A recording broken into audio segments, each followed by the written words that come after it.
Welcome to the Thunder Underground podcast. This is episode 87. I'm here with Jason. My name's Trent, and we got some good stuff for you, right? We sure do. What do you know? 87. That's a great year. That's whenever Appetite for Destruction came out. Yep. Which kind of plays into our theme of this week. A little bit. A little bit in a way. It's from the era, at least, not... And, there was the whole Send Oral to Heaven in 87 thing going on. There was. Hey! I still, to this day, own a bumper sticker that says Send Oral to Heaven in 87. That's right. And it has a $sign with a circle and an X through it. Oh, I think man. Michael Thrasher actually found it at a thrift shop or something and bought a couple. See, I thought he had it. You have it? No, we both do. Oh, I think he found a couple and gave me one, if I remember. That's awesome. Yeah. Best bumper sticker ever. But we'll stop right there. Right. Google it if you don't know what the hell we're talking about.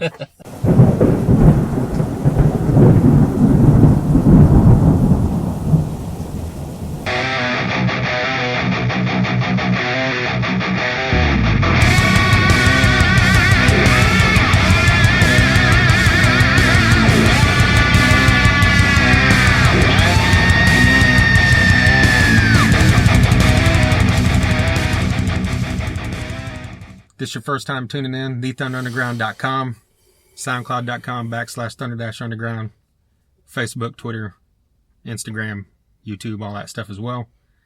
We're going to talk about Streets Gone Wild because that just happened in Tulsa, Oklahoma this weekend from Thursday to Saturday night. We were out there for the whole thing. Yes, we were. It was a blast. So just getting into it. Yeah, we got out there Thursday evening. The pre-party kicked the thing off at the Ideal Ballroom. We had Tramp doing a solo acoustic show and Kip Winger doing a solo acoustic show. Yes. Thankfully, we got out there early enough. Had a little time to talk to some people before Tramp took the stage. And then, just like the whole weekend, as soon as we get there, we start running into people that we know from either Rocklahoma or from this podcast or just the local scene or people from Night Ranger or whatever. Yeah, or people we fucking went to high school with. That's true. Yeah, just... It's a great time, because not just if you're into music and going to concerts or festivals, this is obviously a specific thing that brings out people that love this kind of music. Yeah. And that's what, if you've listened to this podcast, both of us are huge fans of that era. Big time. The era that we cut our teeth on, so to speak. That's right. We'll get into this and I'm just going to let you cover the Tramp section. Okay. Right now. Is that your way of saying you weren't paying attention? Pretty much. And it's not because, I'm not trying to hate. I'm just not a big White Lion fan. Right. Tramp fan. So I was hanging out with Josh and just, having a couple drinks, just kind of waiting for Kip. Right. Well, I've seen White Lion a few times.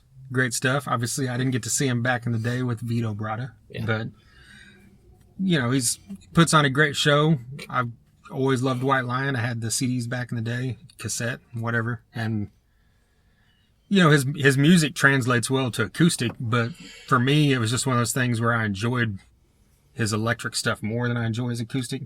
I mean, you could say that for a lot of people because you're going to a rock show, you want to rock, I guess. Yeah, definitely.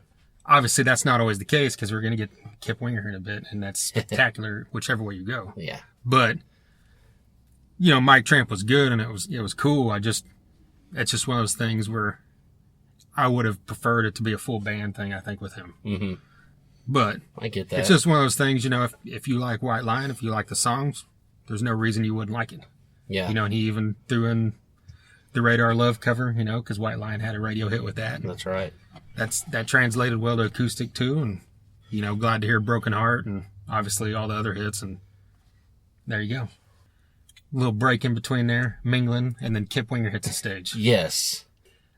This one thing, everybody that knows me knows it to a point that I get ridiculed about how much I love Kip Winger. That's right. Not just Kip Winger the band, because I love Reb Beach as much as I love Kip Winger. Yeah. Rod Morgenstein, whatever. I'm not going to get into it's a thing. There's Trent with Winger again, right.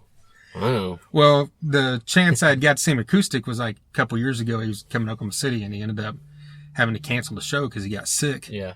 And so I never had seen him acoustic. I'd seen Winger several times.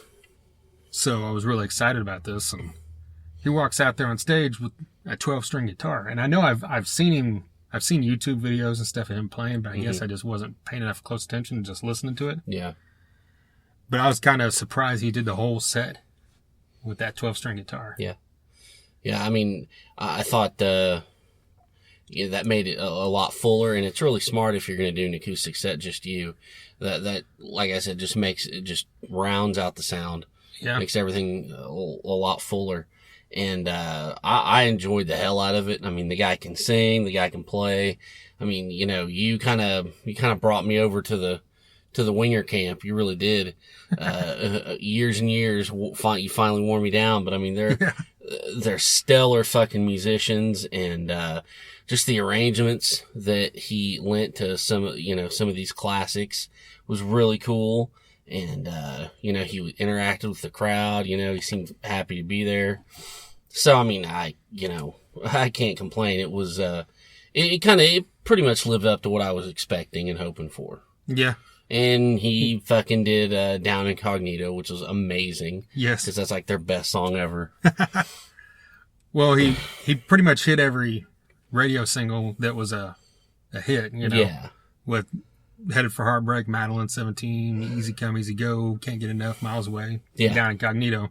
Yeah. But then he threw in, like, some stuff that wasn't, common, like Under One Condition from Pool as well, which is a fantastic album. Which Yeah, Down you love Incognito's that. from. Yeah, and then he played Rainbow and a Rose, which is like a big favorite to a lot of people live because it's one of those, like you said, stellar musicians. It's one of those songs that really show their musicianship. Yeah.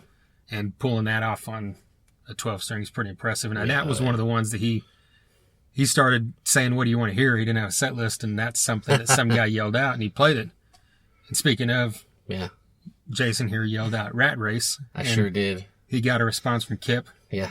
So if you were there, that was this guy. Yeah, that was me. That was pretty cool. He said, hey, someone here knows our new stuff. So he's probably not used to that, I guess. But. Yeah, and then even later he said, "Man, I wish I could have played Rat Race for that guy." Oh, and there he is walking off. And I just went to throw my beer bottle away real quick. But then after he did that, he sang. He started singing it. He at least sang it without playing it. So hey, we made it memorable. Because he acknowledged that's a little hard to play acoustic. And I'm sure it was. I just wanted to, have a little fun there. Right. Well, yeah. And he seemed to enjoy it, so that works. Yeah. Well, like you said, he interacted with the crowd. Yeah. He was being,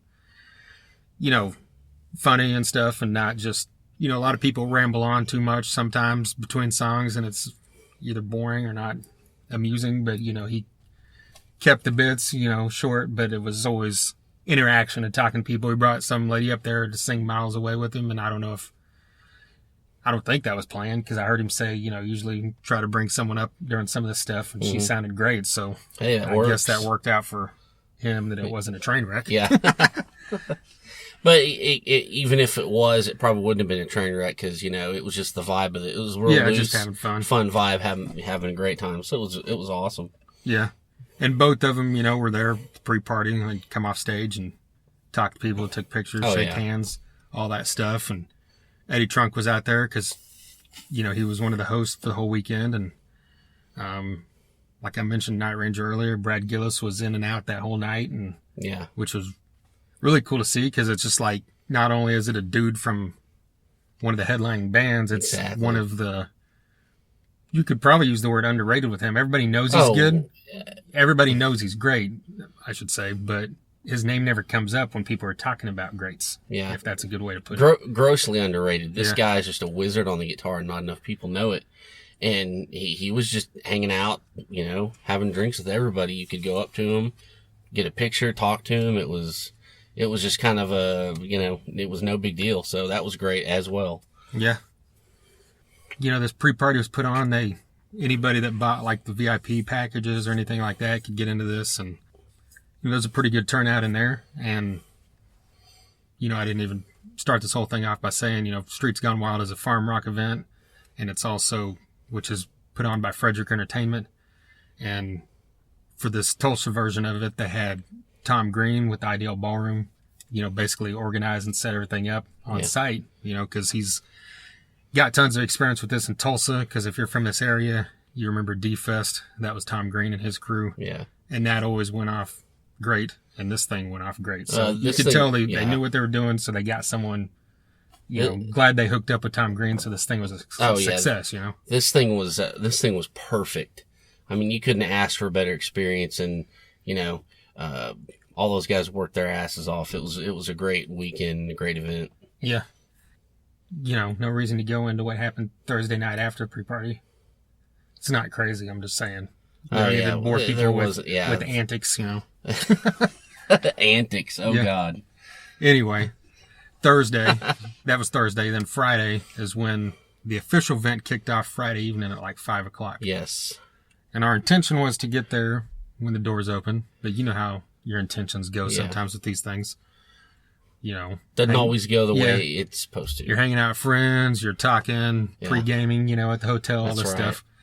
And we were going to try to get over there in time to see Road Dogg, because neither one of us knew much about him, just to check out a band. And we got there about halfway, or probably 3/4 away when their set would be done, and Don Jameson was on stage doing stand-up. Yes. And so I don't know if he replaced them or something, but I had wondered the whole time leading up to this why he wasn't a part of the event, because he was on tour with Faster Pussycat, who was playing Friday. Yeah, but he was never billed. Yeah, so I thought, well, that's kind of weird. Yeah. But I assume he'd probably be hanging around because he's on tour with him.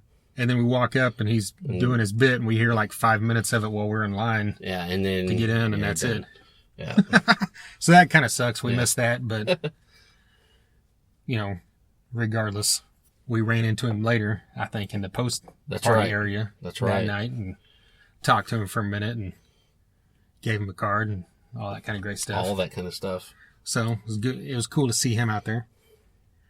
And after that, I think the first band to go, Faster Pussycat. Yeah. Yeah. They were. Like Friday, there was less bands, obviously, because it started in the evening. Saturday was a whole day deal. Faster Pussycat comes out, and I know, kind of like you said about White Lion, I know I've always been a bigger fan of these guys than you are, but I know I just always dug the fact that, I love that sleazy, dirty stuff, and those guys are kind of the kings of it. Oh, they are for sure.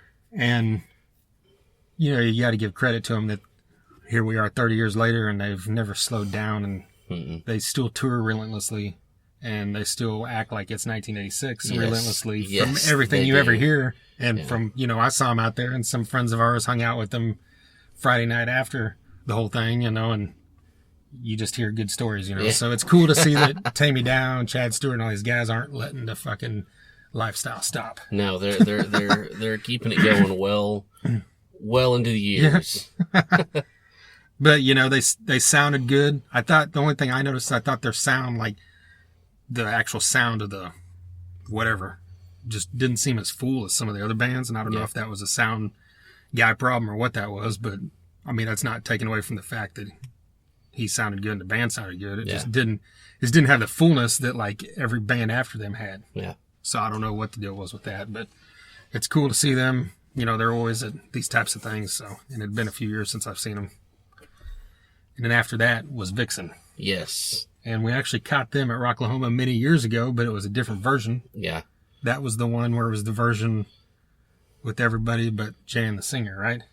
Or am I saying that right? No, it was everybody. The guitar player was the only original. Okay, that's right. And this time it was completely reversed. Yeah. She is passed away, but the other three original ones are left.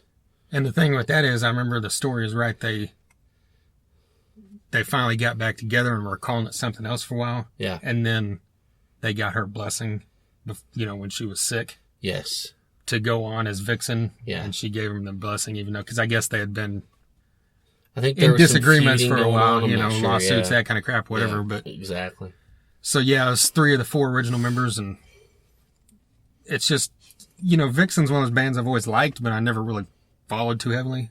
But it's just kind of crazy how fucking badass they were. Yeah. Is that a good way to say it? I don't know. It's weird. It's like back then it wasn't a big deal, but I look now and I'm like, a couple of those songs are pretty fucking good. And, I think they probably get a little bit more of a hard time, because they're women and because it was really kind of sugary poppy kind of stuff. Yeah. But at the same time, I don't give a shit. It's a good song, and go fuck yourself. Right. You know, and I thought they did a fucking great job. They looked great. It sounded amazing. So, I mean, you know, and they did, you know, they played their hits, just famously, you know, perfectly executed. So it was awesome. Yeah, I have no complaints at all. And what's her name? It's Jan, right? The singer? Yeah.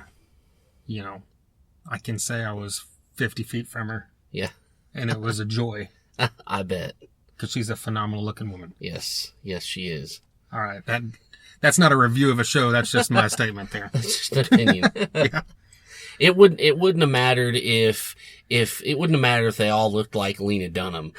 They would have went up there and fucking played all that shit. Right. They still would have sounded badass. Yeah. So there you go. Yeah. But speaking of looking great, Steelheart. He's a beautiful man, I'll say. You know, I can't lie. God, here we go. Jesus. Still, like Winger, Steelheart's another band that I was diehard about back then and still to this day. And you go see him live and you realize why everyone should be diehard about this band. You know, just obviously Millie's the only one left, you know, from the original lineup, but he's had this lineup, the rhythm section with him now for 10, 15 years. Yeah. Or since he basically reformed the band in early 2000s or mid 2000s.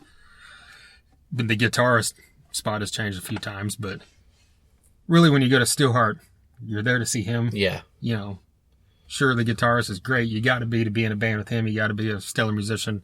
And speaking of, Rev Jones is in the band, and he's one of the best bass players you'll ever see. Yeah, he's one of the best you'll ever see. And you just talk about underrated. Yeah, no kidding. Beyond underrated. But, you know, he's playing with the heavyweights, you know, with the voice like that. And he's played with Michael Schenker, who's one of the best rock guitarists ever. And, you know, Leslie played West. with Leslie West, Mountain, all that stuff. But Steelheart, you know, is on these festivals, but not enough, in my opinion. You know, they don't play as much or tour as much as some of these other bands, or even do one-offs, I guess. But they play in Japan a lot because obviously they're huge there. Yeah. But I mean, you can't. We talked about this on a pre-thing. We talked about it before. I mean, this guy is just unbelievable. Yeah, this is one of those. You know, his voice is up there with like Rob Halford and Ripper Owens. Yeah. It's just more of a hard rock thing than a metal thing. I mean, the guy he's just got iron pipes. Yeah. Seriously. And the fact that, you know, you watch him and you just get like blown away that, you know, even though we've seen it happen several times, we saw him a couple times at Rocklahoma, Rockin' America, you know, and he holds that mic out like at arm's length, not just a few inches, like literally at the full length of his arm up above him. Yeah. And he's screaming, and the voice level never changes from when the mic's in front of his face. Yeah, I mean, that's power. Yeah. And it's just unbelievable how much he projects and how well he's taken care of his voice over the course of the past. Well, the first time came out 26 years ago now, but he's obviously singing well before that. So the past 30, 35 years, this guy is taking amazing care of his voice, and it's just unbelievable that. Yeah, stellar pipes. And we got Everybody Loves Eileen. We got 3 rock star songs. Well, you usually always do. You get Blood Pollution, Stand Up and Shout, and We All Die Young. Yes. And of course, I'll Never Let You Go, you know, is usually people's highlight. Yeah, my highlight was We All Die Young. Because that song is just so fucking unbelievable. Yeah, no, that is really. And tidbit for those. That's the one.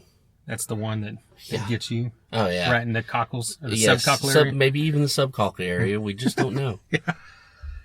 But a factoid for those of you that don't know, that is actually a Steelheart song. Yes. Not a rock. Yeah. Yeah, it's from the movie Rockstar, Steel Dragon, which is how everybody knows it, but that was written by Millie on their album Wait that came out in 96, I think, or 97. Yeah.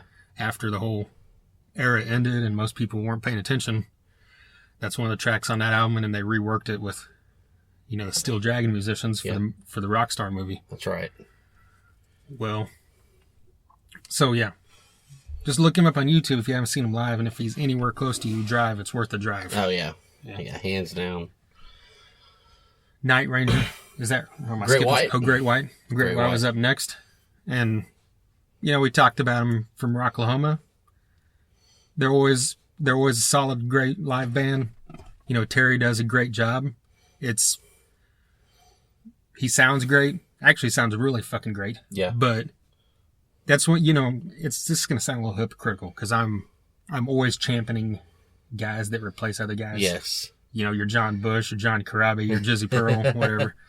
But, and I love Terry, he's great, but Jack Russell's one of those guys that his voice is so iconic to that band and to that era that it's just never the same. Yeah. And people say that about Jenny Lane, and so that's what makes me a hypocrite, because I love Jenny Lane, but I fucking love Robert Mason. Yeah. So, it just kind of, don't know why I'm saying all this, but, it sounded great, the band sounded great, they hit all the hits, people love it, and well, there was a girl saying about us that didn't love it. Yeah. But, we won't get into that. But you want Jack Russell back. Yeah, but I mean, I understand that's not going to happen. I'm not one of those people that's going to bitch about a guy not being there because they have issues. They don't want to play. Why would you go on stage? You're not happy. Skid Row. That's another thing I've championed is Rachel Bolan basically. They're sticking to their guns. Mm-hmm. Why go on stage if you're not happy? Yeah. Sure, you might make a little money, but more power to you if you're willing to forego money for happiness. I know. And Jack Russell's out there doing his thing, and his recent stuff in the last couple of years, he sounds good, live. So if you're a fan, you get 2 chances to see this band, and, you go see Great White. Mark Kendall's been the foundation of that band for 30 years, and he fucking sounds good live. Yeah, he does. So there you go. He gets it. Yeah. And speaking of Jack Russell, he's coming to Oklahoma City in November something. That's right. I saw that. And I think, was it Fist of Rage? Someone we know. Chasing Jenny, I know. Okay. Maybe both of them. We'll have to look that up for sure. I'm sure we'll talk about that more in the coming months. But yeah, Jack Russell's coming to Oklahoma City limits. So that'll be cool if we get a chance to go to that. Definitely. Well, then we got Night Ranger. Oh, let's get into it. You've seen Night Ranger before. You know how good these guys are. They're just, I think I mentioned in the preview thing, just how it's just one of those bands that's just fun. Yeah. Everybody on that stage is still a musician, but it's like, that's one of those bands that kind of cover it with just how much fucking fun it is. Yeah, it's not like watching Dream Theater where it's not like, this isn't fun, but it's just like you're cued in on how fucking amazing everything is. It's just like a good time, vibe, a party. Night Ranger brings it. Yeah. I mean, Jack Blades is just, I think like Eddie Trunk put it the other day in one of his feeds, is just a freak of nature. Yeah. I mean, to keep going and sounds great and moves around like he's 25 and just put on a great show. I mean, I've always liked Night Ranger. Everyone, it's kind of, they kind of get lumped in with like the more poppy kind of things, from the early 80s instead of the glammier, the more metal kind of things. But they've always had great songs, memorable songs, fun songs. Brad Gillis is a fucking insane guitar player. Yeah. Always. So I've always really enjoyed them. And, their live show is like super fun. Yeah. Well, yeah, and you mentioned that about how they kind of get lumped in with that other stuff. They go on tour with Journey or Foreigner or Boston or someone, and then they turn around and play a festival with Fast Pussycat and Steelheart and Great White, and it all makes sense. Yeah, it does. It really does. And fans at both of them freaking love it. Yeah, exactly. And, they're up there having a good time. It's not just us having a good time, right? Because it's like he, mentions Brad Gillis used to be the guitarist for Ozzy. Yes. And then they played like a Crazy minute, Train, a minute of Crazy Train. And Carrie Kelly. Actually, they played the whole thing, didn't they? Yeah, they did. Yeah. And Carrie Kelly used to be with Alice Cooper, so fuck it, let's play Schools Out. Yeah. And then you mentioned he used to play with Slash. And they started playing. They played like I remember that. 30, 45 seconds of Sweet Child of Mine. Yep. And he played on Slash's Snake Pit, which is phenomenally underrated. That's right. Better than his new stuff with Miles Kennedy, I'll say it. Oh, shit. And I love Miles Kennedy. That's a different episode. But yeah, I mean, where else to go? I mean, Jack Blades is just fucking badass, and I'm glad he wasn't at that pre-party with Brad Gillis, because I probably would have said something stupid. About how Game Yankees changed my life or something. Oh my God, yeah. or how Mr. Please is just like the most underrated song in 1992's history, or That's I don't right. know. Yeah. Hey, I liked Uprising. Yeah.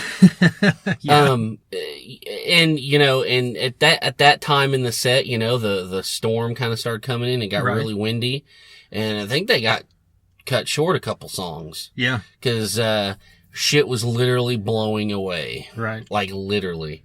Yeah, they were scheduled, I think, till midnight. Yeah. And they shut it down at 11:45. They didn't play You Can Still Rock in America and When You Close Your Eyes and something else. I saw a set list that someone posted after, and you could see what was cut out. But,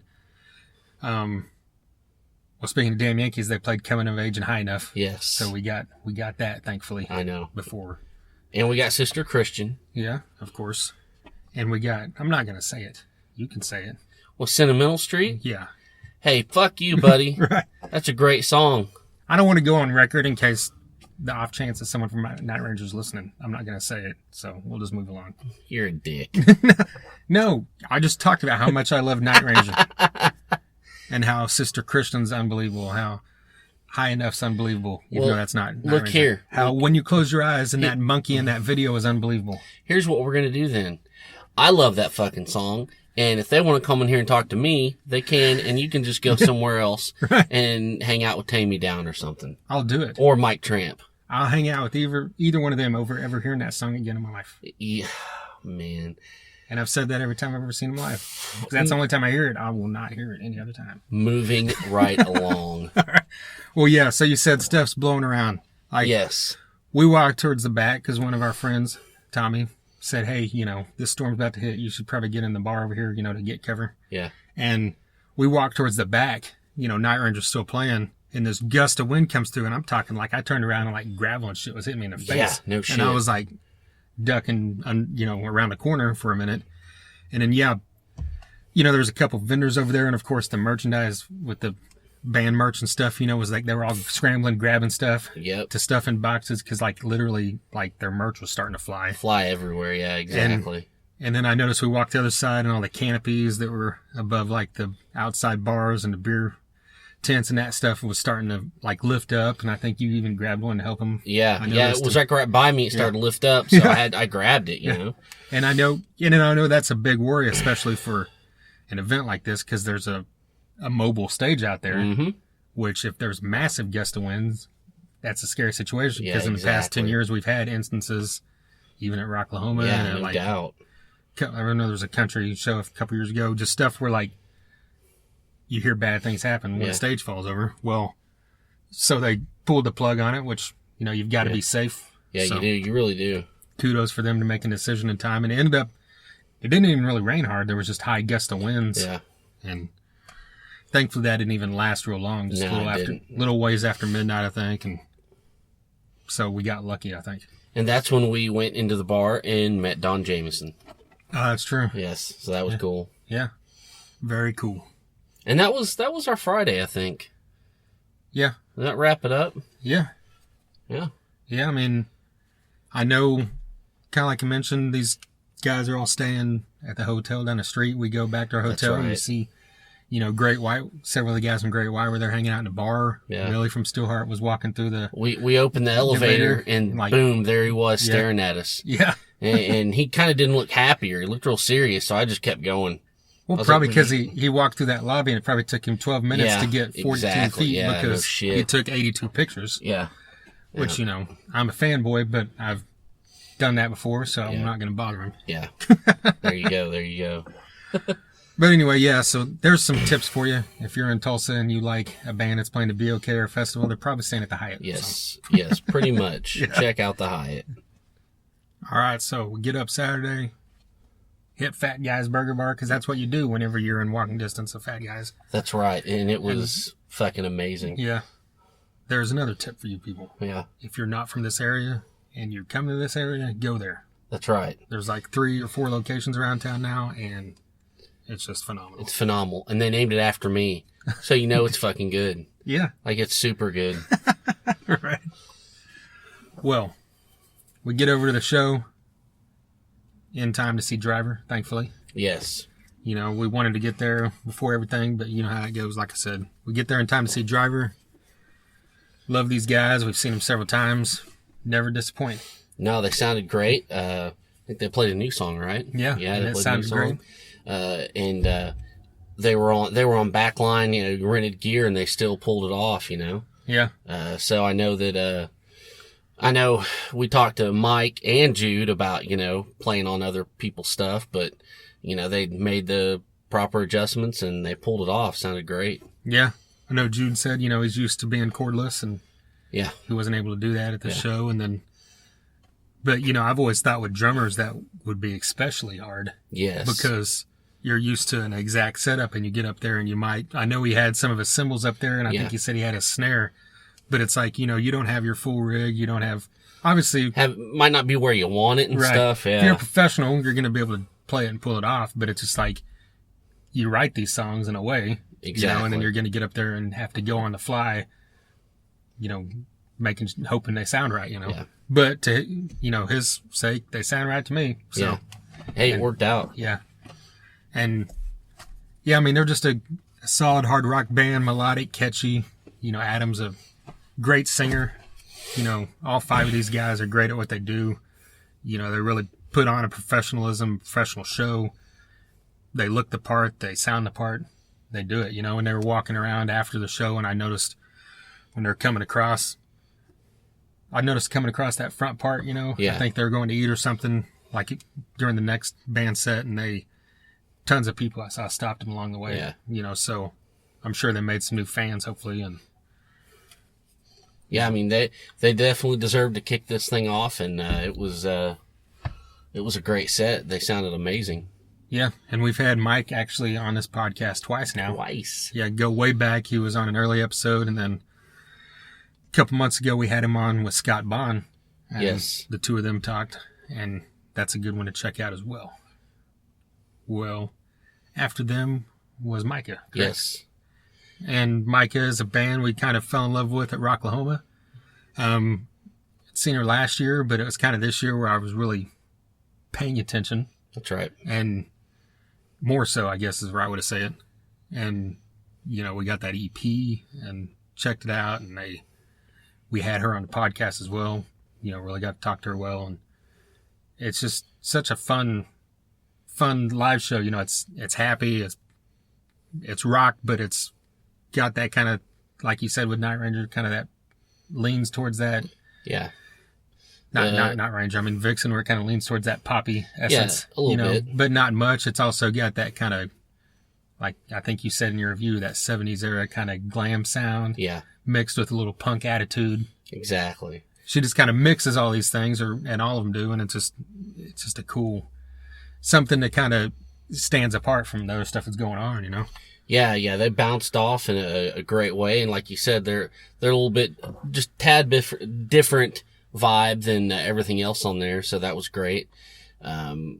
She's a great front woman. Yeah. They fucking pulled Rocket Queen off, didn't they? Yeah. That was crazy. That was awesome. So, nothing but good things about these guys for sure. She's really good about, like I said, she's a great front woman. She's really good about interacting with the crowd. Yeah. And even got to a point where she was getting a little snarky with some people, which I thought was cool too, when she was telling people to stand up, and then she called some dude out for not clapping when everybody else was clapping along. That's right. And she kept going at him until he did. That's right. You got to. Yeah. But she included everybody, had everybody singing Unbreakable, and let everybody in a big fuck you chant. It was great. It was great. Yeah. The streets officially went wild when she told everybody to say fuck you. That's 1, right. 2, fuck you. Right. Yep. And she was handing out their album as well, to people in the crowd, which was cool. And the only thing we missed was the beach balls that you're a big fan of. I know. What's up with that? Yeah. We need to ask her. Yeah. Well, SoundCloud.com/Thunder-Underground. Go back early June. There's an episode with her. Yes. And it's a good one. I think, on the comments on the Facebook post, she said she spilled her guts on this one. So there you go. Tune in to see that, or hear that. I mean, who's next? Lillian Axe. Okay. Lillian Axe. I talked about on the preview. This is one of the bands I was looking forward to the most. I'd seen them once at Rocklahoma, but it was like at midnight or 1 a.m. So you know how that goes. Yes. At Rocklahoma, you kind of remember it. Yeah. Well, yeah. And I remember thinking it was cool, but that's about as far as I remember. So I was really excited about this. What can I say other than it lived up to what I had hoped? Yeah, I mean, Stevie Blaze is a hell of a fucking guitar player. Yeah, it's like whacking you over the head with a fucking bat, and you enjoy it. That's how good he is. That's right. Okay. Damn. Not to cut you off, sorry. No, go right ahead. I mean, and this one, again, this is more your thing. I think you've kind of got into them a little bit more than me, but, I was surprised, and I was, pleasantly surprised. They're a little heavier than I kind of thought, so that was good. Yeah. That was great. What I tell you, listen to them, you kind of get that vibe. They're somewhere between an 80s rock band and Dream Theater is where they kind of lie. I get that big time. You know, they've got that musicianship, that high musicianship, that progressiveness, the heavier sound, but then they also keep it melodic, and they can fit on a bill like this, even though they're a little bit heavier than some other bands. Yeah. It works. And, it's surprising. There's a couple of their songs, that they had MTV success with that they don't play, at least the 2 times I've seen them. But they did play Show a Little Love, and they're at the end, and you could tell people knew it, and they played some other stuff, a couple other songs from the early stuff, and I know they played some newer stuff as well, which is heavier. Yeah. So I was just, excited to see him and to see him, and that's just one of those bands that kind of flew under most people's radars back then. Yeah. So hopefully they're on more of these festivals in the future, just so they can get some more exposure, right? Definitely. Well, next up was Firehouse. Yes. And we're fanboys. We Yep. always have been. Yep. We've said it before. This is the first band I ever saw live in my life. That's true. I mean, And September 11th, yesterday, which was this guy's birthday. I should have kicked this whole thing off by saying happy birthday. Well, Sorry I didn't. Thank you. Thank you very much. I say 2 days ago now, because this is coming out Tuesday. That's right. I'm 22 years young now. Yes. 22 years. Plus another 18. Okay. Well, 26 years ago on that date, Firehouse released their debut album. That's right. And we actually saw them September the next year. Yes. So they had their radio hits by then. But anyway, that's a story for another day. But yeah, the first concert either one of us ever saw live, and a couple of our friends, I know Mike Thrasher as well, and was that Blood, Sweat, and Beers tour, Firehouse, Trickster, and Warrant. We got 2 of the 3 here, and hopefully we'll see Trickster soon enough. I know. But Firehouse was great. I mean, CJ Snare can still, kind of like Mealy from Steelheart, he can still hit all those notes. Yeah. Doesn't sound like shit at all, ever. And they were, one of those bands I cut my teeth on, and they came along a little later in the whole 80s, kind of glam, whatever you want to call it, scene. But I really latched on to them. I think Bill Everty's an underrated guitar player. Oh yeah. I mean, I just I always enjoyed these guys, and so I was just glad to get to see them once again. Yeah. Yeah, never disappoint. Like you said, I mean, CJ Snare is one of those guys, you listen to those first couple albums and you think, if you've never seen him live, you think, well, this is probably going to be a train wreck now. Uh-huh. But like you said, it's not in the least. Yeah. Because he's maintained it somehow. And they do a lot of shows every year. Yeah, they do. And I mean, so he's maintained that thing. I mean, obviously know it's possible. Yeah. Rob Halford does it. Yeah. And he's way older than him. And Firehouse can still go overseas. Yeah. They're really big, other parts of the world. I know Asia as well as Japan. Yeah. Japan's in Asia. Well, just so you know. Technically. But a lot of people are big in Japan, but not the rest of Asia. True. I get you. Okay, they do full-on tours that whole continent. Now I'm the dickhead. But no, I mean, they're great. And, it's kind of like one of those things where I used to be like, I would play down my love of this era, but now I just don't care. Right. Make fun of me all you want, and I'll just turn it up more. Yeah. So there you go. But these guys are another band that if you weren't geeks like us, you might forget how many radio hits they had. Oh yeah, totally. Not just Don't Treat Me Bad or Love of a Lifetime. There was also the hit ballad When I Look Into Your Eyes. Then there was All She Wrote and Reach for the Sky. Yeah. All had radio success. Yeah. And they played all that stuff, and I wish, I always wish there was some more stuff from the second album, but in a festival setting. Yeah, they got their hits, man. Yeah, you got to go heavy on those, whatever the biggest album was. besides the hits, that's where you're going to pull from. And I know they played Overnight Sensation from the first album, which is a great song. And, you know, yeah, it was just cool to see them. And what a lot of these, there wasn't any band on this actual festival that has a full original lineup. Yeah. You know, because most bands, you know, that have been around that long anymore don't. There's only a select few that do. But they have 3 of the 4, you know, unlike a lot of bands, you know, Vixen did, Night Ranger, but, you know, so it's cool to see that. But, I mean, and the bass player, I'm drawing a blank on his name, he's been there, I think he's been the bass player since, what's his name left, Perry? Now, remember they had that one guy, and then he passed away. Oh, okay. Yeah, I think his name was Bruce something. I can't remember. All right. But, yeah. Well, he's long-standing, at least. But, yeah, this guy's been there probably longer than any of them. Yeah. Definitely. But, yeah, so just don't slag him if you have not seen him live. That's right. Do it. Right. Yeah. Well, Quiet Riot was up next. Am I right? Am I skipping something? Yes, now? I got it. Yeah. Yeah. And that's another thing I mentioned on the thing. I was really looking forward to this, to see Jizzy Pearl sing with Quiet Riot. I'd seen stuff online and knew it was going to be good, but, you know, you always hope that when you're there, it lives up to what you hope. Yeah.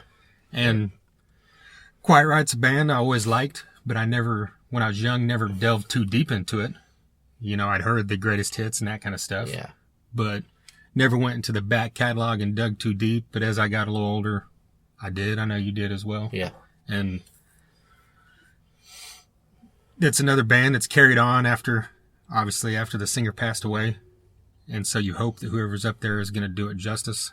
Because that's one of the things that's you remember about Quiet Riot is that scream, that dirty, raspy yell. That's right. And if you're going to get someone to stand in and do that, Jizzy Pearl's as good as it's going to be. For sure, yeah. Yeah. Yep.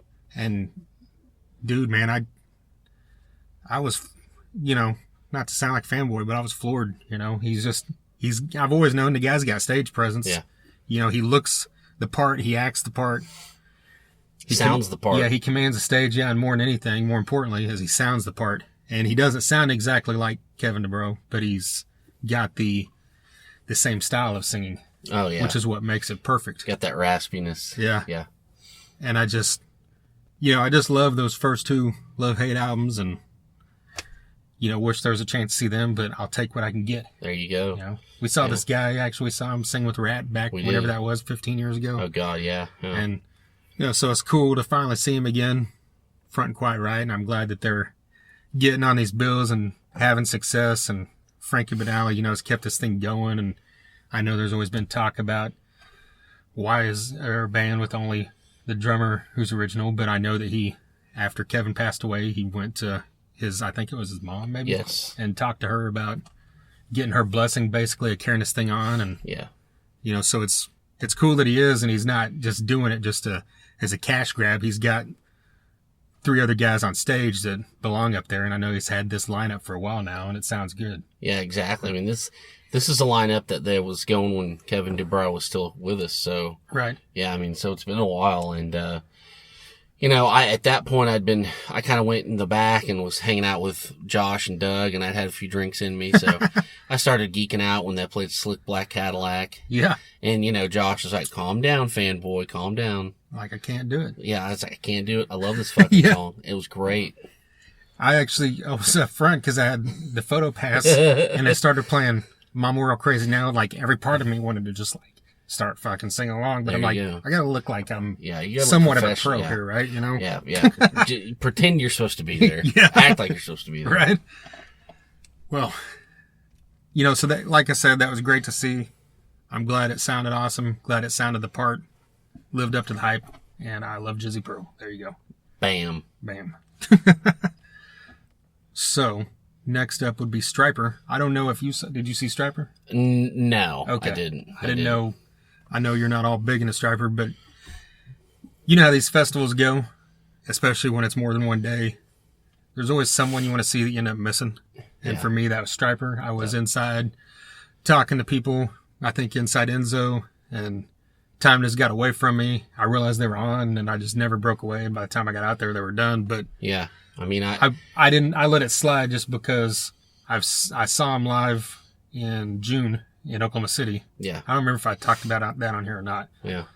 But it blew me away as well. These guys are just stellar musicians, regardless of what you think about their message, I guess, is what throws some people off. But the songs are there, the musicianship's there, and Michael Sweet's fucking badass. There you go. I shouldn't have said the F word while I was talking about Michael Sweet. I know, but hey. You're going to hell now. But yeah, I didn't. I was in search of my special lady friend. Oh, okay. And at the time, and I figured that was a great time before Warrant and Queensryche. Yeah. You know, to get back to my spot. So everything worked out perfectly. Sorry, Striper. The God boys will be mad at me. Maybe next time you'll. Maybe. I know Kevin Graham got there in time. Like, he got there during Quiet Riot. And yes. Yeah. That was his thing. He said, I just got to get there before Striper, because I think he had said he hadn't seen him since way back in the day. And I know he said it was badass, so I believe him. Yeah, that's all we need to know. Yeah. And I know some other people have posted out. I think Jana Squires from Rocket Science, you know, she posted about how great they were and everything. So I know they pulled it off. I didn't have any doubt of that. Actually, that's the first band I ever saw at the Cain's Barroom. Really? Oh, I remember you talking about that. Yeah. Here's a question. Did the drummer have his drum set to the side like at Rocklahoma? No, because I saw a picture. Oh, I saw a picture on stage and it was there center. What the hell was that all about anyways back then? I completely forgot about that. I don't know. Yeah, isn't that weird? Yeah. Anyways. And then when I saw him at the Diamond Barroom, it was just centered. Oh, okay. Odd. Maybe they were playing Sentimental Street or some Night Ranger songs, and that's why he was doing that. You never know. No, this is, remember, it was completely to the side, like profile. Oh, wow. Yeah. I completely forgot that. I don't know. That's weird. Anyways, sorry. If anyone knows Robert Sweet, find out about that first. Yes, definitely. All right, next up is when the shit got real, for you especially, and man. for me, but I know. Oh. Go back to episode 21 on soundcloud.com/Thunder-Underground.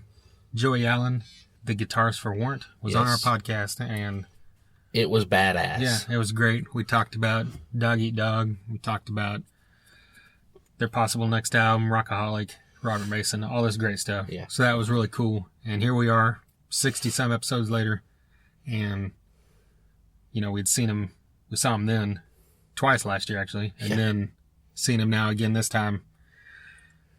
That's actually a band now I've probably seen as much as anyone but Tesla probably at this point.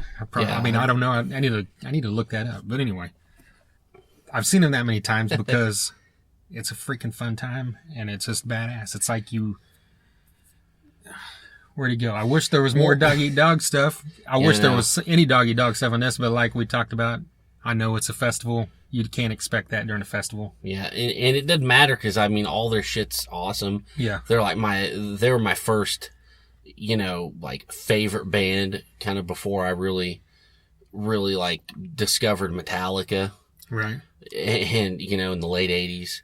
And, I mean, Robert Mason just, you know, he brings a lot of life to these songs and really does them justice. I mean, it was a great time. It really was. You can't say enough about Robert Mason because he doesn't sound like Jenny Lane.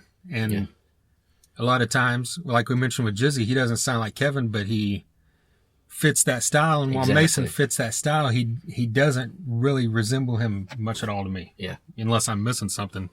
And a lot of bands try to mimic stuff, you know, like Journey does or whatever, or Priest did for a bit. You get a guy in there that sounds exactly the same. Yeah.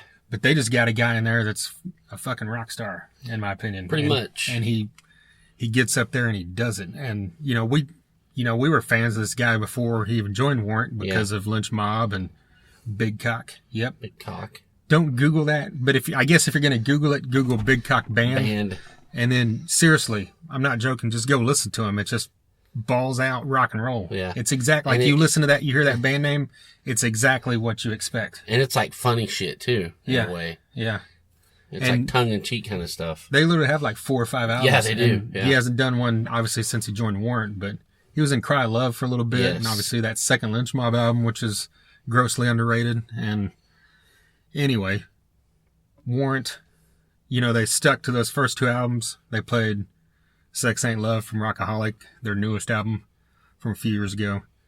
But, they hit all the, Big Talk, 32 Pennies, Heaven, and Down Boys from the first album. I was kind of surprised they didn't play Sometimes She Cries, but they played the ballads from Cherry Pie with Blind Faith and I Saw Red.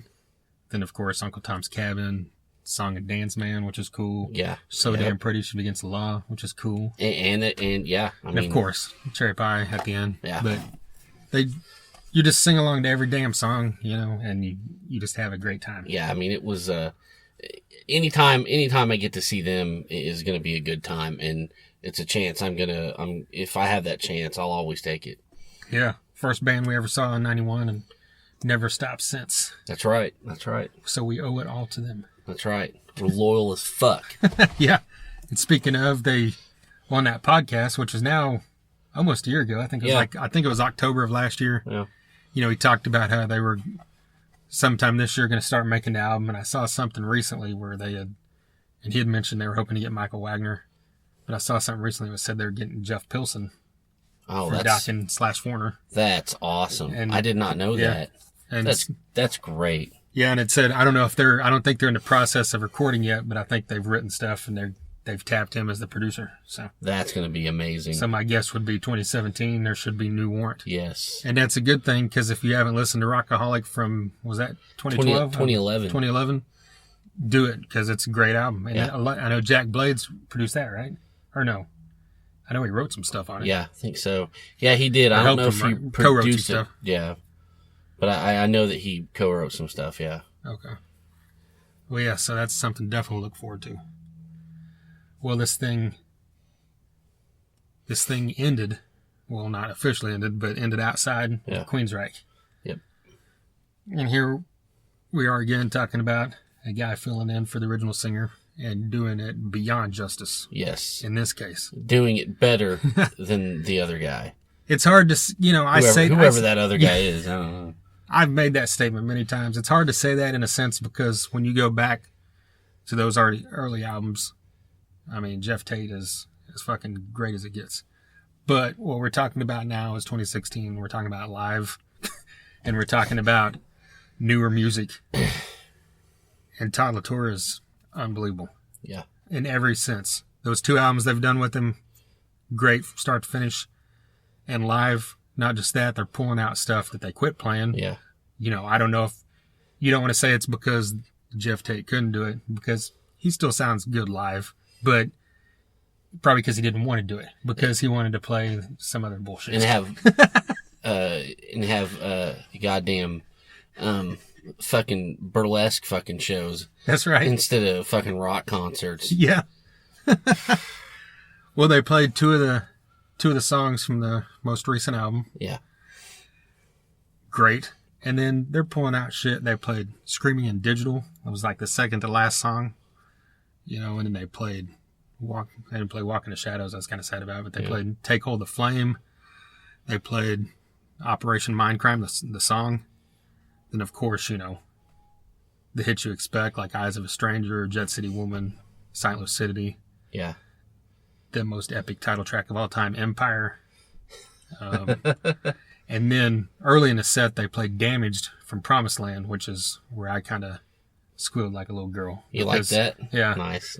Yeah, Promised Land, I've always been a huge fan of, and that just kind of got lost in the shuffle after Empire. And it's like the last amazing thing they did before they got Todd in the band. Yeah.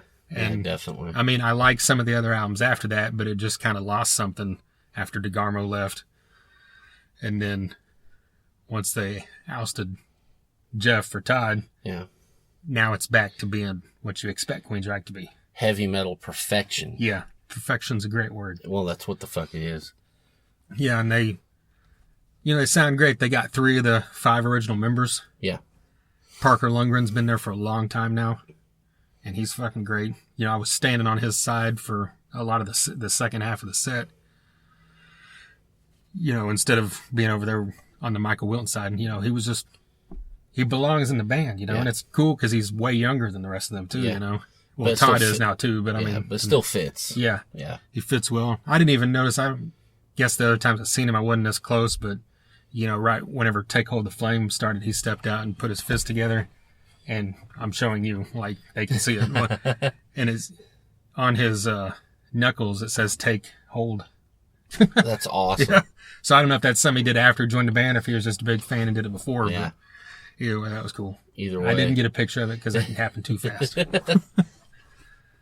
But yeah, I mean, we've rattled on about this before, like last year after Rocklahoma, a couple other times. You know, you can't talk this up and like you're not overhyping it. You know, Todd LaTorre is fucking amazing. Yes. Yeah. I mean, like I said, who's that other guy? I don't even know. Right. That's what Todd LaTorre does. I mean, he is the singer for Queensryche, so that's all you need to know. Yeah, telling you right now. Yeah, exactly. Well, that's the way the Saturday show ended. Yeah. After that, post-party Dead Metal Society was in there. You didn't go in there, did you? Mm-mm. Okay. I was in there. Actually, I was in there.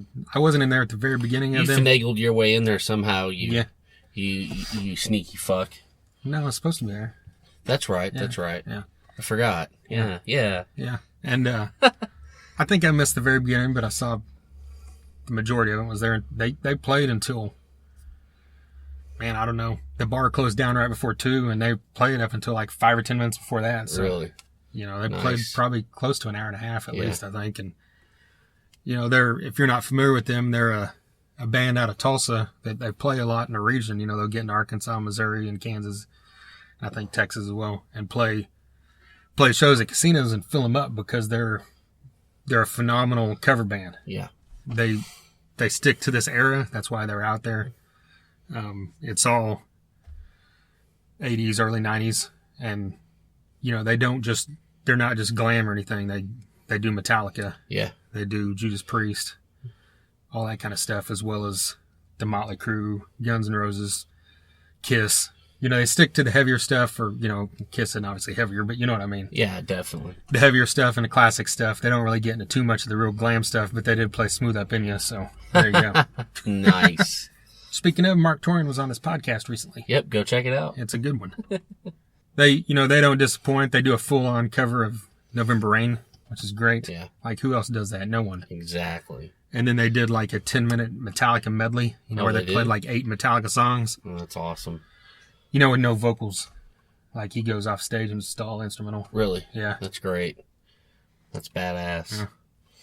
So, yeah, do yourself a favor. DMS. Check them out. Just Google them. Or YouTube them. They've got a lot of stuff on YouTube. Yeah.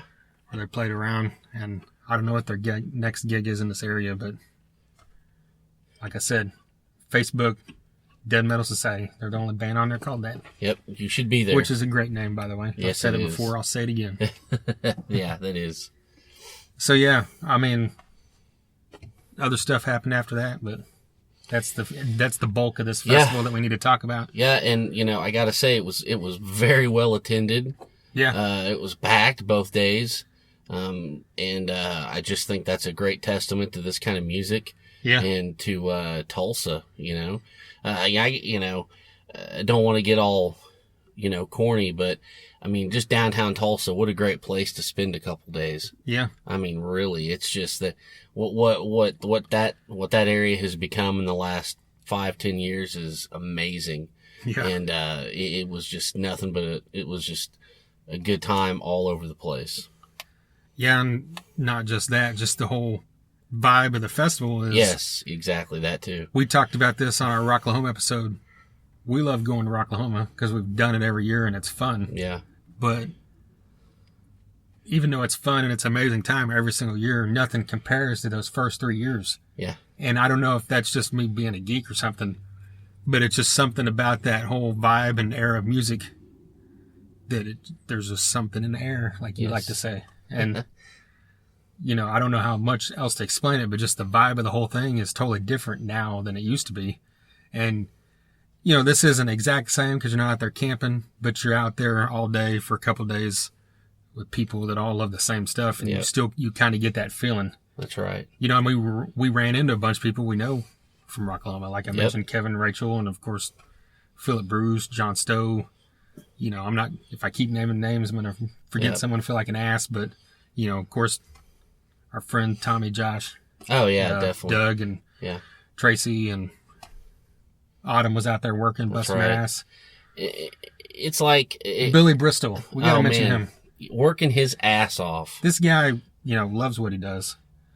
He does stage managing. He sets up stages. He works at BOK, all stuff around town. All kinds of stuff. Yeah, the Canes and the Brady and out here. And, he busts his ass. He'll work 16 hours a day and get up after 3 hours of sleep and do it again. And, he freaking loves it, Yeah, so that's... thankfully we run into him a few times, get to talk to him for a couple minutes. But Exactly. But he was working, so. Yeah. Yeah. I mean, it was just one of those, just like I said, it was a cool vibe in the air, Like Johnny Paycheck said, we were having ourselves one of those real good times. Right. Yep. But yeah, like we mentioned earlier, thanks to, Freddie from Frederick Entertainment bringing his Farm Rock event to Tulsa. Definitely. And this is the first one that is in a city setting downtown. That's why it wasn't called Farm Rock. It was called Streets Gone Wild. And I think it was Friday. I think it was the first day out there. Eddie Trunk said, when he was on stage before he was introducing someone, that it's happening next year. Yeah. He said, it's already set to happen. They didn't give dates or anything, but you would assume probably around the same time. Yeah, it's going to be great. So that's great that I assume at that point they knew that their advanced sales were enough to know that we can do this again. And it, especially Saturday, it was packed. You look at the pictures, you see that whole street filled up there on Elgin. And that's just badass. You can't ask for better than that.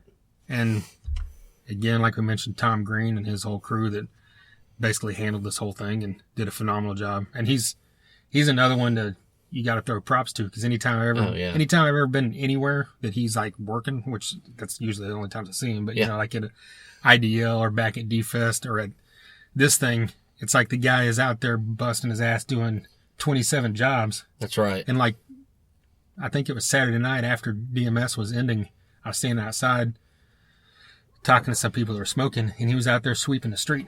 I mean, this is the guy one of the guys running the show, and he's busting his ass doing everything, you can't commend someone enough for that kind of. Exactly. And ethic, also one of those guys, he's got a million things going on. He's running here, there, everywhere. And if he sees us, he'll stop real quick and shake our hand. Yeah. Make sure we're okay. I mean, that kind of hard work and that kind of dedication, that's why this thing was so successful. Exactly. Because you're giving everything all the same attention. Yeah. I mentioned Billy. Denise was out there. Yes. Another person we know who was same way busting her ass nonstop, so I figured I'd throw props to her. Got to. But, yeah. Can't say that it was a great time enough. Yeah. Oh, yeah. It was a blast, and can't wait for next year. It's kind of cool that it's set, at the end of the summer, so, it's kind of something between, the Rocklahoma festivals. Yeah. Over the past many years, we've gone to many different festivals, but Rocklahoma's always the one we always hit. Exactly. So if this becomes an annual thing, obviously we'll always be at it because this is our jam, right? Oh, yeah. I mean, it was a great way to close out the season. Yeah. And so now 2 years in a row, on your birthday, you saw an awesome music festival. Yes, I did. Last year we hit Riot Fest in Chicago. Yep. And that fell on your birthday. Yep. So you went from Motorhead and Rancid and Henry Rollins to Faster Pussycat, Mike Tramp, and Warrant. I know. Hey, and you know what? It all makes sense to me. Yeah. Damn right. It's all good. Yeah. Well, BeatTheUnderground.com. Everything's on there. Like I've mentioned many times, SoundCloud.com/Thunder-Underground. People at this festival that we've had on were guys from Driver. We've had on Jason and Nine from Dead Metal Society. Both separate episodes. We had on Micah. Devin Micah, the singer of Micah. Yes. Had on Joey Allen from Warrant. I think, is that everything? Am I forgetting anybody? Hey, we even had Eddie Trunk on for... That's true. A few minutes, in a podcast from a few months ago. Yeah, I was actually at the press conference for this event. Yes, sir. And, in this vein of music, we had on Gus Scott from Trickster. We had on Mark Torian from the Bullet Boys. Both of those are good. Both great dudes. Totally different types of episodes, but both fun to listen to. We had on Micah Risen, Jeff Sandoval, who played with Frank Hannon Band. Frank Hannon, obviously, from Tesla. Yeah. So if you're into this vein of music, go check those out. If you like heavier stuff, We had on Sid Falk from Overkill. Speaking of, I ran into him out there. Yes, he was out there. Yeah, and who else am I forgetting? Kirk Winstein from Crowbar and Down. Reed Mullen from COC. Wino. Yes, from The Obsessed and the Spirit Caravan. We had on Richie Cavallera from Insight. Who, speaking of, if you like heavy metal, this guy is playing Thursday night at Downtown Lounge. Yes. September 15th. Insight. Go see him. Yeah. So even if you're not in the Tulsa area and you see the Insight is coming near you, they're going to knock your ass in the dirt. That's right. They opened for Crowbar and Soulfly last year, and we saw them. And it just... If you can open for Kirk Winstein and Max Cavalera and knock someone on their ass, you know what you're doing. Yeah. And obviously he's got the bloodline to know what he's doing, right? Relentless. So, who am I forgetting? Drowning Pool. Yeah. Tons of other guys. Chris Broderick. So, go back and look it up. SoundCloud.com/Thunderdasher Underground. Facebook.com/The Thunder Underground. YouTube and Instagram is also at The Thunder Underground. Twitter is THNDRUNDR Ground. We're on Periscope, Thunder Underground. And then, of course, the website is thethunderunderground.com. Yes. And also, I want to say, yesterday was our good buddy Sprout's birthday. Yes. So, happy birthday to him. Speaking of. You'll hear him at the very end of this podcast, as you usually do. Yeah, I don't know that have we ever said that? I don't, well, we did now. I just thought of that. I don't think we ever did. If you've listened to us more than once, the person at the end that says Thunder Underground, y'all, is Sprout. Sprout. That's and right. Speaking of Sprout, he's been on this podcast twice. That's right. There's an episode with just him back when he was still in King Shifter. And then there's an episode with all the guys from his new band, Screaming Red Mutiny. Yes. From several months ago. It's great as well. Go listen. And speaking of Screaming Red Mutiny, if you're in the Tulsa area, this Saturday night at Cimarron Bar, they're playing with Oklahoma Hombres. Yeah. Both of these bands are fantastic. Yeah, it's going to be amazing. So, are you going to be there? That's my plan. Oh, I'm going to be there. All right. That's my plan. I have never seen Oklahoma Hombres live. Oh, my God. When Steve Ray hears that, he's going to be pissed. He knows because every time, I've been out of town like every time they've played in this area. Well, guess what? You're going to see him this Saturday. Yeah. Yeah, and it'll be great. Yes. Go back and listen to Steve Ray on this podcast as well. Exactly. See? We could keep going for like 2 hours. Longest podcast ever. No, that was the Rocklahoma Review, wasn't it? Yes, I think so. Well, and also in this area, Saturday, September 24th, Billy and Renee's. We've got Crane Technique out of Joplin, who've been on this podcast, and they're heavy as hell. We just talked about them last episode. Yeah. Because they played in Tulsa the week before last. And great live band. It's a great bunch of dudes. If you like shit heavy, you're going to like these guys. There you go. Fist of Rage is also on the show. Fist of Rage. We've had all four of them on here as well. Yep. You know, that's always a treat because, you know, Andy gets up there. You never know what you're going to get from him. You know, he might be dressed like an Oompa Loompa. He might be dressed like... Marilyn Monroe. Yeah, Marilyn Monroe, a baby. You never know. And then, you know, Paulette's up there looking beautiful. And then, you know, Vernon and Josh just hold this fucking thing together. There you go. So, Fist of Rage, y'all. See, I tried to be as cool as Sprout, but I'm not. You're just not going to do that. Right. All right, are we done? I think so. I think people have turned it off like 20 minutes ago. I hope not. Hey, well, as long as they hit click at first, we're good. Hey, we got the count, I guess. Yeah, exactly. So, we'll see you next time, episode 88. Thunder Underground, y'all.